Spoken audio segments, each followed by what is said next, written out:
우리가 성경을 읽다 보면 최대한 그 성경의 상황과 인물에 우리가 이입이 되는 게 필요하거든요. 왜냐하면 그냥 이렇게 객관적으로 조망하다 보면 그 성경의 말씀과 내용과 그 감정들이 우리에게 전달이 안 될 터인데 그 상황, 그 인물에 우리가 투영돼서 그 감정과 상황을 이입하게 되면 와, 그 상황들이 그렇구나, 그런 마음이겠구나 이렇게 느껴지게 됩니다.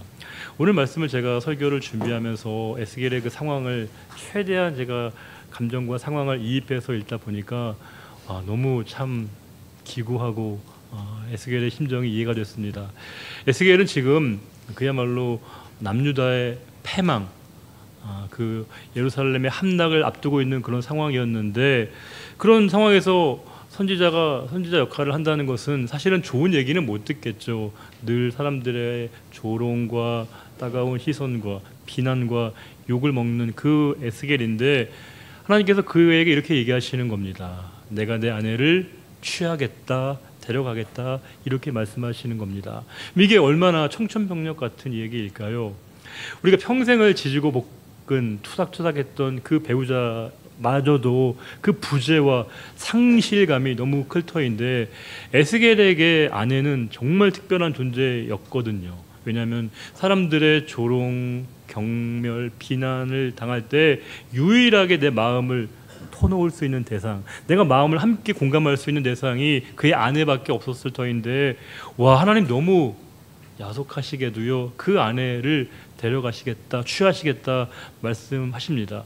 그리고 거기까지도 우리가 참 너무 슬픈 얘기고 힘든 얘기인데, 하나님이 그 다음에 에스겔이 뭐라고 말씀하시냐면요, 너 슬퍼하지 마, 슬퍼하지 마, 눈물도 흘리지 마, 눈물도 흘리지 마. 그리고 그 어떤 애도의 형식도 취하지 말라고 말씀하십니다. 너무 가혹한 일이죠. 아니, 슬픈 것도 힘든데 슬퍼하지 말라니요, 슬픔을 표현하지 말라니요, 너무 힘든 거 아니겠습니까? 이 하나님의 어찌 보면 황당무계한 말씀을 들었을 때 에스겔이 그 말씀을 받는 심정이 어떠했겠습니까? 저와 여러분이라고 한다면 하나님 옳습니다, 맞습니다, 아멘합니다, 이렇게 받아들일 수 있을까요? 쉽지 않을 것 같거든요. 우리가 믿음이 참 어려운 지점이 이런 것이죠. 믿음의 가장 중요한 부분이 순종으로 믿음이 표현되게 되는데, 순종이라는 게 내가 동의되어질 때 우리가 순종하는 것 그다지 어렵지 않을 수 있습니다. 내가 이해되고 납득되고 규명되고 설명되는 거면 순종할 수 있습니다. 그런데 우리가 순종이 어려운 문제는 뭘까요? 하나님 말씀이 도무지 이해가 안 되는 거예요. 수용이 안 되는 겁니다. 동의가 안 되는 겁니다. 근데 하나님이 우리에게 순종을 요청하실 때 그 순종을 받아들이는 건 너무 어려운 일이죠. 우리가 믿음의 조상이라고 일컬어지는 아브라함에게 제일 소중한 게 뭐였을까요? 아브라함이 가장 귀하게 여기는 게 뭐였을까요? 돈이에요? 명예요? 권력이었을까요? 인기였을까요? 아니에요. 다 소용없습니다. 아브라함이 애지중지하는 건 딱 하나였어요. 뭘까요? 아들 이삭. 근데 하나님이 뭐예요? 그 아들 이삭을 당신에게 드리라고 하셨을 때 그 부당해 보이는 요청과 요구를 받아들이는 거, 이게 쉬울까요? 우리가 그와 같은 상황 속에서 순종이라고 한다면 내가 동의가 되지 않는 그 일을 순종한다는 게 얼마나 어렵겠습니까? 그런데 순종은 동의가 아니고요, 동의를 뛰어넘어서 동행을 하는 겁니다. 동행을 하는 겁니다. 내가 이해가 되고 규명이 되고 납득되고 수용되어져서가 그런 게 아닙니다. 하나님의 신뢰를 통해서 우리가 그 순종이 가능한 겁니다. 내가 지금은 이해가 안 돼요. 도무지 모르겠어요. 길이 아닌 것 같아요. 그럼에도 불구하고 나보다 더 크신 하나님을 신뢰할 수 있는 사람에게 그 순종이 가능한 것입니다. 하나님은 우리에게 누구나 다 순종을 요구하시는 게 아닙니다. 그 하나님의 뜻에 대한 온전한 신뢰를 통해서 신뢰를 가능하게 하는 사람들에게 하나님이 순종을 요청하시는 것이고, 이 상황 속에서 지금 에스겔에게 매우 이해할 수 없는 이야기, 큰 그림이 있겠지만 도무지 그 상황을 받아들이는 에스겔에게는 정말 너무나 힘든 가혹한 말씀을 주시는데, 18절에 뭐라고 되어 있습니까? 저녁에 내 아내가 죽었으므로 아침에 내가 뭐예요? 받은 명령대로 행했다라고 되어 있습니다. 그 하나님 말씀을 이행합니다. 실행합니다. 저는 그 상황 속에서 에스겔이 제가 감정을 이입해 보니까 다 좋아서 했던 것 같지는 않아요. 다 그가 동의해서 했을 것 같지 않습니다. 나는 지금 모르겠습니다. 그러나 나보다 더 크신 하나님, 나보다 더 큰 그림을 가지고 계신 그분을 신뢰할 때 그 이와 같은 직접적인 그 순종과 실행이 가능했다는 겁니다. 근데 그 방식이 너무 조금 유별납니다. 왜냐하면 그 어떠한 형태의 애도도 하지 말라는 거거든요. 아니 슬픈데 슬퍼하지 말라니요. 아픈데 아프지 말라고 얘기한다는 거 너무 심한 요구 아니겠습니까? 물론 이 말씀을 우리가 일반화시키면 안 됩니다. 아 그러면 성경에서는 내가 슬플 때 슬퍼하지 아예 말아야 되나? 그건 아니죠. 오늘의 상황은 매우 특수한 그 상황 속에서 주신 말씀이지만 중요한 건 뭐냐면요. 그 에스겔이 당하고 있는 그 슬픔의 근원, 슬픔의 상황을 하나님께서는 사람들에게 나누지 말고 누구와 나누라는 거예요. 하나님과 나누라는 것입니다. 우리가 인생에서 희노애락의 정서와 감정 얼마나 많습니까? 근데 하나님은 그것을 재료로 삼아서 우리와 친밀한 관계를 맺기를 원하신다는 겁니다. 그래서 우리는 너무 기쁜 일 있잖아요. 그 기쁨을 하나님과 공유해야 됩니다. 내가 너무 기쁜데 내가 너무 기쁜 소식을 상대방에게 전하면 복음이 아닐 때가 있어요. 나는 너무 좋은데 상대방에게 그 문제와 상황들이 이게 굉장히 또 다른 상대방의 마음을 아프게 하거나 또 실족하게 할 때가 있거든요. 우리 아이가 좋은 학교에 가고 좋은 직장에 가면 얼마나 좋은 일이에요, 여러분. 그렇죠, 여러분. 근데 그 소식을 복음이라고 믿고 옆에 있는 분들에게 전하면 관계가 서로 어색해진다는 거죠. 왜? 내 기쁨을 상대방이 같이 공유하기가 어려운 겁니다. 기쁨만 그렇지 않습니다. 슬픔도 그렇습니다. 우리가 상대방의 위로가 필요하죠. 그러나 내 슬픔의 근원을 아시는 분은 바로 하나님밖에 없습니다. 그래서 내가 그것을 내 상황을, 내 감정을, 내 모든 문제의 근원을 하나님에게 고백하고 그분의 위로와 그분의 평강을 덧입는 것이 바로 성도임을 말씀해주고 있습니다. 우리가 보통 이런 얘기 많이 하거든요. 그 상대방의 그 아픔과 상황을 접하면서 또 잘된 일을 보면서 내일 같아 얘기하는데 여러분 아시죠? 내일은 내일이 아니고 내일이에요. 내일 너의 일이라고 하는 겁니다. 아무리 우리가 잘해도요 상대방의 마음과 상황을 우리가 공감하는 건 불가능하다는 거예요. 그래서 우리가 기쁜 일도 하나님과, 아픈 일도 슬픈 일도 하나님과 공유하고 공감하는 태도가 필요하다는 것이고, 그 상황 속에서 에스겔은 그 모든 감정을 하나님께만 토로하고 있는 모습을 우리에게 보여주고 있습니다. 그런데 그 에스겔의 소식을 접하고 사람들이 에스겔에게 찾아왔습니다. 그러면 지금 큰 슬픔을 당한 에스겔의 상황을 접하면 여러분 사람들이 뭐라고 말하는 게 맞겠어요? 어떤 얘기를 해주는 게 맞겠습니까? 얼마나 힘들까, 얼마나 아플까, 이렇게 위로해 주는 게 뭐예요? 이게 인지상정이지 않습니까? 그런데 19절에 뭐예요? 백성들이 이르되 뭐예요? 내가 행하는 이 일이 우리와 뭐예요? 무슨 상관이 있겠냐, 이렇게 얘기한다는 겁니다. 이게 뭐냐면, 야, 그거 우리한테 혹시 안 좋은 거 아니야? 이거 우리한테 무슨 불길한 일 당하는 거 아니야? 이렇게 물어봤다는 겁니다. 너무 심하죠. 고통에 몸부림치고 있는 사람에게, 그 슬픔을 억누르고 있는 그 사람에게 사람들의 관심은 뭐라는 거예요? 혹시라도 이 에스겔은 하나님의 사람인데 그가 취하는 행동들을 보니까 혹시 나한테 이게 잘못된 일 생기는 거 아니야? 자신의 현실적인 그 상황에 대한 두려움과 걱정이 더 컸다는 겁니다. 즉 발등에 떨어진 자신의 문제가 상대방의 슬픔보다도 훨씬 더 크게 다가오게 되었다는 것이죠. 우리 인생은 내 발등에 떨어진 그 문제가 가장 큰 문제처럼 보이는 착시현상을 갖고 있습니다. 제가 착시현상이라고 말씀드렸습니다.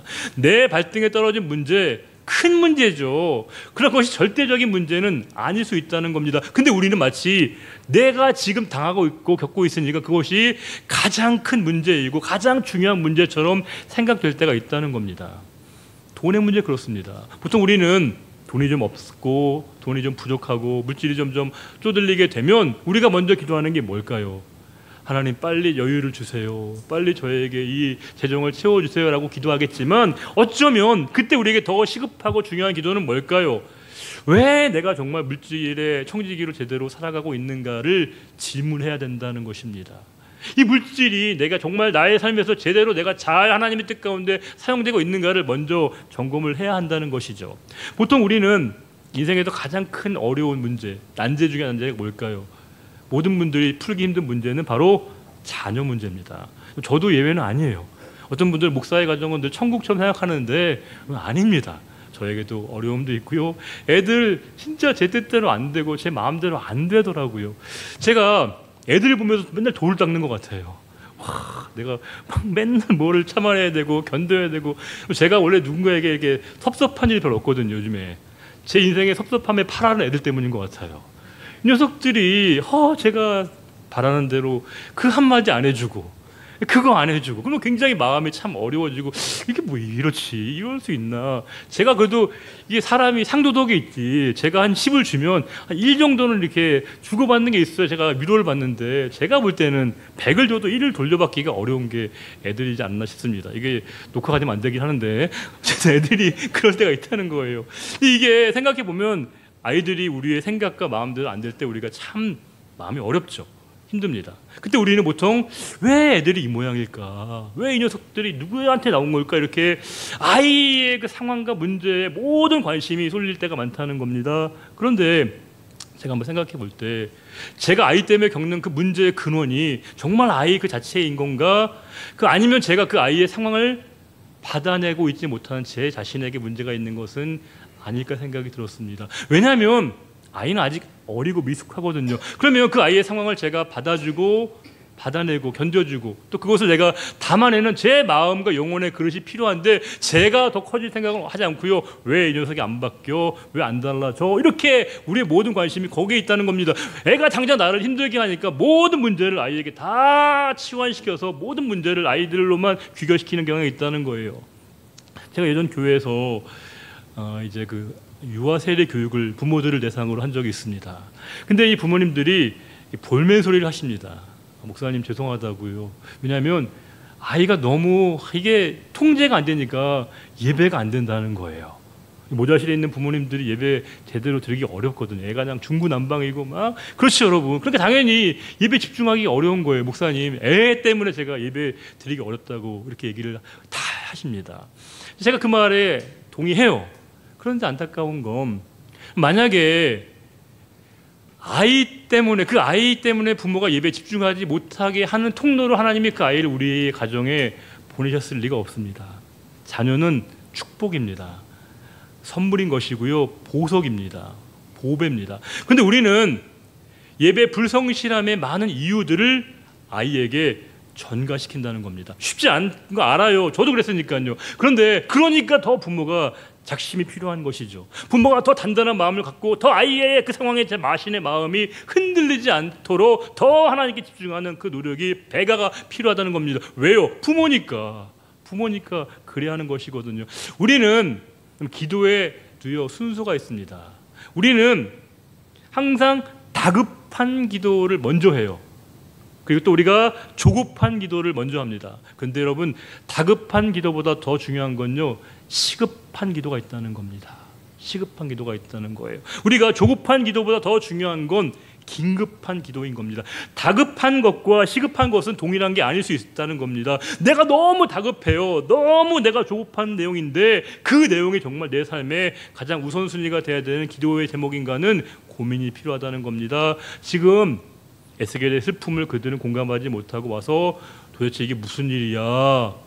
이거 우리한테 무슨 안 좋은 일 당하는 거야? 이렇게 물어보고 있다는 겁니다. 거기에 대해서, 그 질문에 대해서 에스겔이 뭐라고 얘기하고 있는가? 20절에 내가 그들에게 대답하기를 뭐예요? 여호와의 말씀이 내게 임하여 이르시되, 즉 내가 하나님 말씀을 당신들에게 전합니다. 이렇게 얘기하고 있다는 겁니다. 자, 그러면 사람들에게 직접 들려지는 목소리는 누구의 목소리일까요? 당연히 에스겔의 목소리이지만 그 에스겔의 목소리가 아니죠. 누구의 말입니까? 하나님의 말이라고 하는 겁니다. 이게 중요하죠. 우리에게 하나님 말씀이 들려지게 된다면 목사 때문이 아닙니다. 어떤 멘토 때문이 아닙니다. 하나님께서 우리에게 그 말씀을 들려주셔야 말씀이 들리는 거예요. 저는 목회자이고 설교자이니까 이 감동을 매번 경험하게 되는데, 여러분들이 말씀에 은혜가 되신다면 그 전적으로 목사의 역할은 하나도 없는 겁니다. 저는 그냥 이렇게 딜리버리 하는 것이죠. 전달하는 것뿐입니다. 오직 이 말씀은 하나님이 여러분의 마음과 영혼에 부딪히셔서 그 마음의 문을 열어주셨기 때문에 말씀이 들리는 거예요. 그래서 우리는 그 말씀을 주님의 말씀으로 듣는 것이죠. 들려지게 하시는 분은 바로 하나님이시기 때문에 모든 영광과 감사를 하나님께 돌리는 겁니다. 여러분이 말씀에 은혜 받으시면 저는 하나님께 감사하는 겁니다. 하나님, 부족한 저를 도구로 삼으셔서 하나님 말씀을 전하게 하시고 들려지게 하셔서 너무 감사합니다. 그들은 꼭 들어야 될 인생의 중요한 질문에 대한 답을 하나님으로부터 그가 듣고 있다는 겁니다. 우리가 인생의 어려움을 당할 때 질문하거든요. 하나님, 어떻게 해야 됩니까? 뭘 해야 됩니까? 우리가 무수히 질문하게 될 때 하나님은 매우 놀랍게 여러 채널을 여셔서 당신의 뜻을 우리에게 알게 하십니다. 때로는 목사의 설교를 통해서 알게 하시기도 하고요, 대화 중에 누군가와 대화 중에 불현듯 그 사람의 입술을 통해서 우리가 들어야 될 그 말씀을 듣게 하시기도 하고요, 성경을 보다가도 알게 하시고요, 경건서적을 보게 하다가도 하나님의 뜻을 보이신다는 겁니다. 그러면 그 모든 건 다 도구인 것이고 실질적으로 화자는 누구이십니까? 하나님이시라는 거예요. 그분의 말씀이신 것이고요. 이 시간도 우리가 하나님 말씀이 나에게 들린다면, 우리에게 들린다면 그것은 하나님이 우리의 영혼에 부딪히셔서 우리 영혼에 공명이 일어났기 때문에 하나님 말씀이 우리에게 들리는 사건이 된다는 거예요. 그 하나님께서 이스라엘 백성들에게 주시는 말씀의 내용이 뭘까요? 21절에 읽어볼까요? 21절만 읽어보겠습니다. 너는 이스라엘 족속에게 이르기를 주 여호와의 말씀에 내 성소는 너희 세력의 영광이요 너희 눈의 기쁨이요 너희 마음의 아낌이 되거니와 내가 더럽힐 것이며 너희의 버려둔 자녀를 칼에 엎드러지게 할지라. 매우 두렵고 떨리는 말씀이죠. 여기서 당연히 내 성소는, 너희들의 성소는 성전을 얘기하는 것입니다. 너희들의 성전이 말이야 너희의 영광이지 않느니 기쁨이고 아낌이지만 그것이 뭐예요? 더럽혀지고 철저하게 짓밟힌다는 겁니다. 이스라엘 백성들에게 성전이 각별한 의미를 갖고 있는 거 다 아시죠? 특별한 의미를 갖고 있는 게 바로 성전이거든요. 그들의 자긍심이었습니다. 자부심이었습니다. 보기만 해도 너무 좋은 거예요. 그들의 프라이드였습니다. 그런데 그 프라이드, 자부심과 자긍심이었던 그것이 도리어 그들에게 오욕이 되고 모욕이 되고 부끄러움이 된다는 겁니다. 뭐 신앙은 내 인생의 우선순위에 있어서의 가치의 도치, 가치의 전도가 나타나게 됩니다. 내가 가장 소중하게 여겼던 그것들이, 내 자부심과 긍지의 상징이었던 그것들이 도리어 나를 부끄럽게 하고요, 나를 넘어지게 만들고 나를 실족하게 합니다. 반면에 나의 가장 약점, 부끄러운 부분들, 컴플렉스라고 생각했던 그 부분들이 도리어 하나님 앞에 내가 쓰임받는 도구와 통로가 된다는 사실입니다. 제가 우리 교회 부임하기 이전에 있었던 두 개의 교회를 보게 되면 한 교회는 노예에서 가장 이제 크다고 생각되어지는 교회였고요, 또 하나의 교회는 이름만 대면 메가처치로 다 알려져 있는 그런 교회였습니다. 근데 이제 그 교회들을 보면 그 성도님들이 정말 순수하시고 정말 열심히 정말 진심으로 하나님 앞에 섬기시고 사랑하는 분들 정말 많고요, 정말 많이 본이 되는 분들이 너무너무 많습니다. 근데 간혹은 그 교회 브랜드와 평판이 본인의 자긍심처럼 여기는 분들도 간혹 계십니다. 내가 아무 교회 다닌다고 그 교회의 규모와 시설과 평판과 그 교회 시설이 우리의 자랑이 되고 부러움이 되어지게 되는 건요, 이거 부끄러운 겁니다. 신앙은 그것이 우리의 바람과 우리의 동경과 우리의 소망이 될 수 없다는 겁니다. 우리는 도리어 그런 모든 것들이 부끄러움이 되는 것이죠. 우리가 진짜 부끄러워야 될 일은 뭘까요? 시설이나 규모나 사람이 아닙니다. 교회가 어떤 일을 하고 있는가가 중요한 것이 아니라 내 자신이 하나님 앞에서 말씀대로 행하고 있지 못한 우리의 모습이 도리어 부끄러움이 되는 것이죠. 아니, 몇 년을 신앙생활했는데 우리가 매일 똑같아요. 늘 정체되어 있습니다. 그건 매우 부끄러운 것입니다. 하나님이 우리에게 봉사와 섬김에서 명하신 일이 있는데 내가 하고 싶은 일만 하겠다, 내가 원하는 일만 하겠다라고 생각하는 그 마음 하나를 벗어나지 못하는 것, 그럼 되게 부끄러운 겁니다. 어쩌면 내 인생의 가장 부끄러워질 부분이 무엇인가를 신앙을 알게 합니다. 내 가장 약점이 하나님 앞에 쓰임받게 되어지는 그런 통로가 되는 것이고요, 내 자긍심과 자부심과 프라이드가 도리어 나를 부끄럽게 만들게 된다는 거예요. 사도 바울은 이것을 분명하게 얘기하고 있습니다.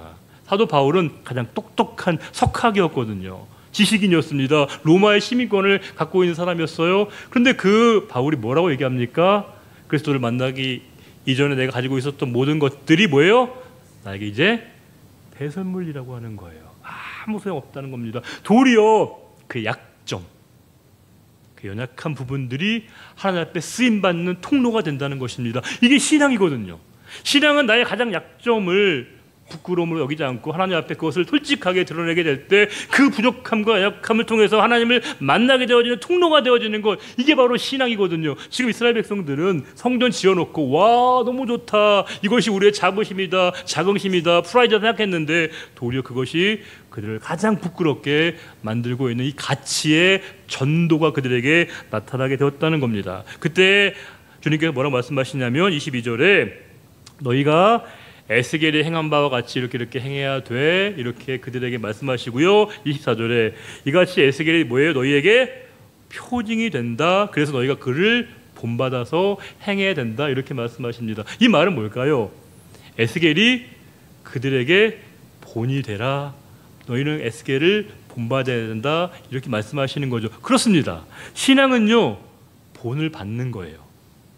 내가 누군가를 본을 받는 것이죠. 궁극적으로 우리가 그리스도를 본받는 것이 되고, 신앙의 많은 우리가 귀한 신앙의 선배들을 통해서 도전을 받고 본을 받는 것입니다. 그러나 동시에 뭐예요? 우리가 본이 돼야 하는 것이죠. 본을 받고 본이 돼야 됩니다. 여러분의 지금의 예배드리는 모습을 누군가는 보고 있을 겁니다. 곁눈질로 혹은 여러 가지 시선으로 우리를 보고 있을 겁니다. 그 모습을 통해서 우리는 누군가의 삶에 이렇게 본이 되어주는 우리의 모습이 필요하다는 겁니다. 왜냐하면 주님께서 우리에게 본을 보여주신 가장 중요한 목적이 당신의 삶을 통해서 우리 모두가 다 누군가의 삶에 본이 되어지는 그 자리에 있기를 원하시는 게 바로 주님이셨기 때문에 우리가 이 말씀을 통해서 우리는 맞아, 나도 주님을 본받는 것처럼 나를 통해서 누군가가 주님을 본받는 자의 삶이 되기를 원해 라고 하는 그 모습이 우리에게 필요하다는 겁니다. 마지막으로 한 가지만 더 생각해 볼 말씀은 24절에 끝에 이런 말씀이 있습니다. 이 일이 이루어지면 내가 뭐예요? 주 여호와인 줄을 너희가 알 거야, 이렇게 말씀하시고요. 27절도 그들은 내가 여호와인 줄을 알게 된다, 이렇게 말씀하십니다. 이 말은 뭘까요? 이 모든 일의 종합적 결론이죠. 이 모든 상황들을 통해서 하나님이 궁극적으로 주시고자 하시는 메시지는 선명합니다. 뭘까요? 내가 누구인 줄 너희가 알기를 바래, 이겁니다. 하나님은 당신이 누구이신가를 우리들에게 보이시고요, 알게 하시는 겁니다. 신앙은 하나님을 아는 겁니다. 힘써 아는 겁니다. 왜요? 하나님을 알 때 우리는 하나님을 통해서 나를 알게 됩니다. 우리는 내가 나를 가장 잘 알 것 같지만 그렇지 않습니다. 우리는 피조물이거든요. 우리를 창조하신 그분을 통해서만이, 그분에 의해서만이 내가 나로 규명되고 설명되는 겁니다. 내가 나를 누군가로 알려면 내가 어떤 길을 걷고 어떤 삶을 살아야 되는지, 내 인생의 궁극적인 행복이 무엇인지는 하나님을 통해서만이 우리가 알게 되는 거예요. 그래서 우리가 뭐예요? 하나님을 아는 게 중요한 것입니다. 그분을 통해서만이 우리는 내 인생과 내 모든 삶의 주변 상황들을 이해하고 알게 된다고 말씀하시기 때문에 하나님을 아는 것이 가장 궁극적인 우리의 신앙의 도달 목표라고 하는 것을 말씀해 주고 있습니다. 오늘 말씀을 몇 가지를 한번 정리해 보도록 하겠습니다. 첫 번째는 믿음은 물론 동의가 필요할 때가 있지만 이 순종, 믿음의 순종은 동의가 아니라 동행하는 겁니다. 다 이해가 돼서 따라가는 거 아닙니다. 믿고 신뢰하면서 동행하는 것, 그것이 바로 믿음의 행위, 믿음의 순종이라고 하는 겁니다. 두 번째로 우리가 나를 표출하고 드러낼 대상은 언제나 하나님이시라는 사실이죠. 기쁜 일도 슬픈 일도 가슴 아픈 일도 모든 것을 언제나 하나님 앞에 내가 드러낼 때 그분의 위로와 소망을 우리가 만나게 된다는 거예요. 세 번째로 언제나 우리가 발등의 불, 그게 가장 인생의 큰 문제처럼 보이지만 꼭 그렇지 않다는 거예요. 내가 지금 닥치고 있는 피부로 느끼는 문제, 이게 가장 큰 문제처럼 보이지만 그렇지 않다는 겁니다. 우리가 갑자기 사고를 당하거나 병이 찾아오게 되면 우리가 제일 먼저 기도하는 기도의 제목이 뭐예요? 하나님, 빨리 저를 치유해 주세요, 낫게 해주세요. 당연히 그런 기도가 필요하죠. 그런데 우리는 그 기도 이전에 앞선 기도가 뭘까요? 하나님, 이 상황을 통해서 저에게 깨닫게 하시는 당신의 뜻이 무엇입니까? 이 아픔을 통해서 제가 알아야 될 하나님의 뜻이 무엇입니까를 물어야 된다는 겁니다. 알아야 된다는 거예요. 그래서 우리는 언제나 발등에 떨어진 그 문제보다도 더 큰 심오하고 본질적인 문제에 대한 답을 구하는 기도가 필요하다는 겁니다.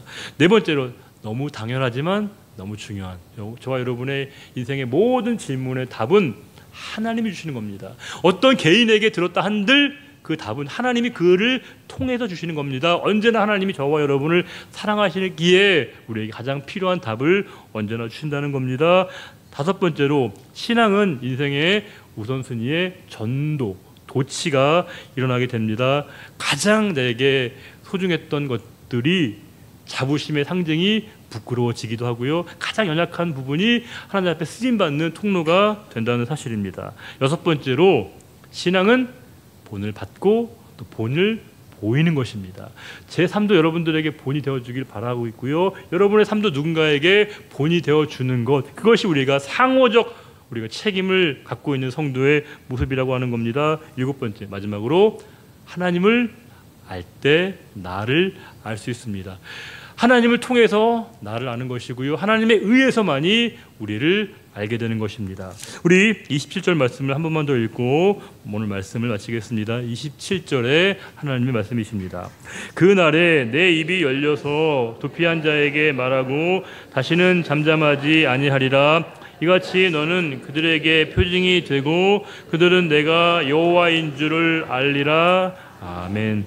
하나님, 오늘도 예배 가운데 주님을 보게 하시고 또 주님의 뜻을 저희들에게 알게 하시고 또 그것을 저희가 깨닫게 해주셔서 참 감사합니다. 이제 그것을 저희들의 생각의 수준에, 감정의 자리에 머물지 않게 해주시고 우리의 삶으로, 행함으로, 진실함으로 나아가서 그 말씀 붙들고 나아가는 삶이 되기를 원합니다. 주님, 믿음의 순종은 동의되어지는 차원이 아니라 하나님에 대한 신뢰를 통해서 그 순종의 자리에, 동행하는 자리에 나아가게 되는 것이라 말씀하셨사오니 에녹과 같이 평생에 하나님과 동행하는 우리의 삶이 되기를 원하며 믿음으로 승리하는 믿음의 선조들의 모습이 우리가 닮아가고 본받는 모습이 되기를 원하며 궁극적으로 우리가 본받아야 될 유일한 대상이 예수 그리스도이심을 잊지 않는 저희의 삶이 되게 하실 줄을 믿사오며 거룩하신 우리의 주님, 다시 오실 우리의 주님 예수 그리스도의 이름으로 감사하며 기도 올려드립니다. 아멘.